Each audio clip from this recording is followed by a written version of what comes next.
Assalamualaikum, selamat pagi soleh-soleha kelas 6. Berjumpa kembali dengan Ibu ya dalam pembelajaran tematik tema 2 persatuan dalam perbedaan, subtema 1 rukun dalam perbedaan, pembelajaran 1. Sebelum kita mulai, marilah kita berdoa bersama terlebih dahulu. Dan jangan lupa siapkan alat tulis ya untuk mencatat hal-hal yang menurut kalian penting. Proklamasi kemerdekaan menjadi tonggak sejarah bagi perjuangan bangsa Indonesia. Meskipun terdiri atas suku yang berbeda, rakyat Indonesia bersatu dalam memproklamirkan kemerdekaan negara Indonesia. Setiap tanggal 17 Agustus, rakyat Indonesia selalu mendengar petugas upacara membacakan teks proklamasi. Nah, anak-anak, mari kita lihat teks proklamasi berikut. Proklamasi. Kami, bangsa Indonesia, dengan ini menyatakan kemerdekaan Indonesia. Hal-hal yang mengenai pemindahan kekuasaan dan lain-lain diselenggarakan dengan cara seksama dan dalam tempo yang sesingkat-singkatnya. Jakarta, 17 Agustus 1945, atas nama bangsa Indonesia, Soekarno-Hatta. Itu tadi adalah teks proklamasi yang dibacakan pada tanggal 17 Agustus tahun 1945. Nah, anak-anak, sekarang kita akan mempelajari informasi tentang sejarah teks proklamasi kemerdekaan Indonesia. Simak baik-baik teks berikut ya. Proklamasi kemerdekaan Indonesia. Proklamasi kemerdekaan yang dilakukan tanggal 17 Agustus 1945 menjadi peristiwa penting bagi bangsa Indonesia. Peristiwa tersebut menjadi tonggak sejarah di mana bangsa Indonesia berhak atas kemerdekaan dan wajib mempertahankannya. Diawali dengan dijatuhkannya bom atom oleh tentara Amerika Serikat pada tanggal 6 Agustus 1945 di kota Hiroshima dan pada tanggal 9 Agustus 1945 di kota Nagasaki. Jepang akhirnya menyerah kepada tentara sekutu. Peristiwa ini dijadikan kesempatan oleh bangsa Indonesia untuk segera membebaskan diri dari penjajahan bangsa Jepang.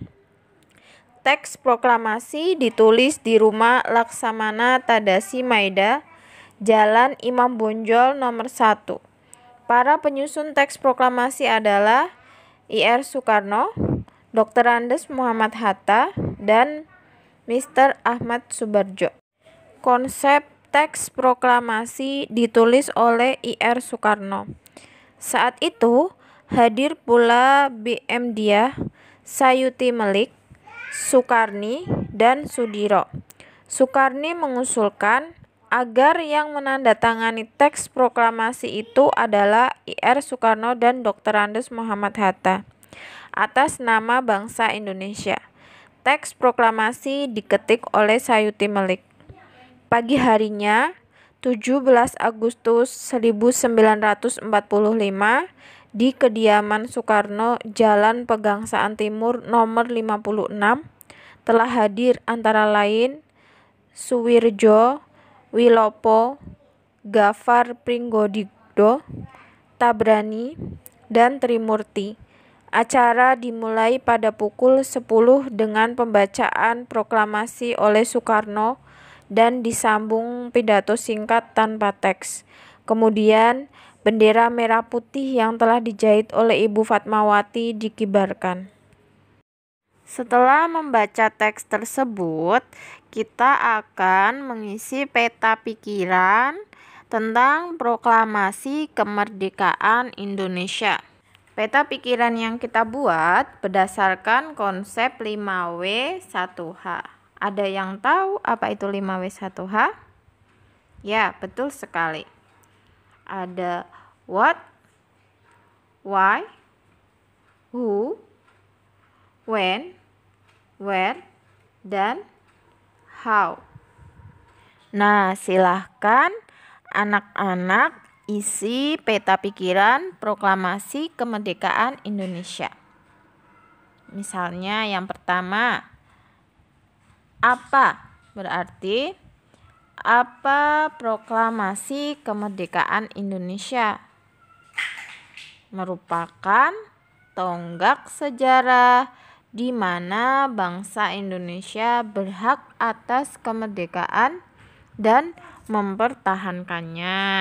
Selanjutnya, untuk kata mengapa, siapa, di mana, kapan, dan bagaimana, silahkan anak-anak lanjutkan dan isi dalam buku tematik kalian di halaman 3. Anak-anak, ternyata tidak mudah bagi bangsa Indonesia untuk memproklamirkan kemerdekaan, karena bangsa Indonesia harus menyatukan perbedaan daerah, agama, suku menjadi satu kesatuan. Bersatu dalam perbedaan merupakan landasan dari persatuan. Sudah menjadi tatanan kehidupan masyarakat Indonesia sejak dulu. Sekarang kita akan mempelajari makna yang terkandung dalam peristiwa proklamasi kemerdekaan Indonesia. Makna proklamasi kemerdekaan Indonesia yang pertama adalah sebagai puncak perjuangan Indonesia. Bangsa Indonesia yang telah dijajah selama bertahun-tahun oleh negara Eropa dan Jepang bersatu melawan penjajah. Proklamasi kemerdekaan merupakan hasil dari perjuangan para pahlawan. 2. Pengakuan kepada dunia luar. Dengan pembacaan teks proklamasi, Indonesia mengumumkan kepada dunia luar bahwa Indonesia adalah negara yang merdeka. 3. Menaikkan martabat bangsa. Pembacaan teks proklamasi memberi pesan kepada negara lain bahwa Indonesia adalah negara yang bebas dari penjajahan, negara yang memiliki martabat, dan negara yang mandiri. 4. Perjuangan sebagai negara baru. Indonesia adalah negara yang dibangun oleh rakyat dan untuk rakyat. Indonesia adalah negara yang mandiri, yang tidak tergantung kepada negara lain. Dan yang kelima, tonggak sejarah negara Indonesia.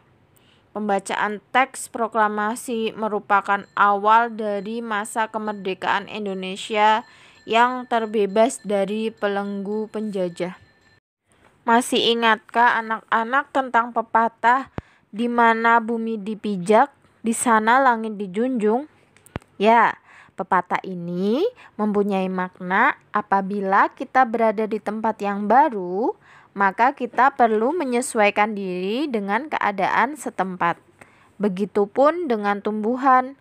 Agar keberlangsungan hidupnya terjamin, maka tumbuhan harus mampu melakukan adaptasi sesuai dengan kondisi lingkungannya. Sekarang kita akan mempelajari tentang adaptasi pada tumbuhan bunga teratai. Tahukah kamu bunga teratai? Tanaman ini tumbuh di air. Agar dapat menyesuaikan diri, tanaman ini memiliki akar di bawah air. Tangkai daunnya tumbuh menjalar sehingga daun teratai dapat mengapung di air. Daun teratai bundar dan lebar. Fungsinya adalah agar daun dapat menyerap cahaya matahari sebanyak-banyaknya. Hal ini akan berdampak saat penguapan air dan berfotosintesis. Daun teratai memiliki larutan yang bermanfaat sebagai pembersih daun. Teratai memiliki batang dengan rongga di dalamnya. Rongga ini berfungsi untuk membawa oksigen ke batang dan akar. Meskipun akar berada di dalam air, akar masih tetap dapat bernafas. Nah, anak-anak, itu tadi adalah penyesuaian diri dari bunga teratai. Demikianlah pembelajaran pada hari ini. Semoga apa yang disampaikan tadi bermanfaat. Terima kasih. Wassalamualaikum.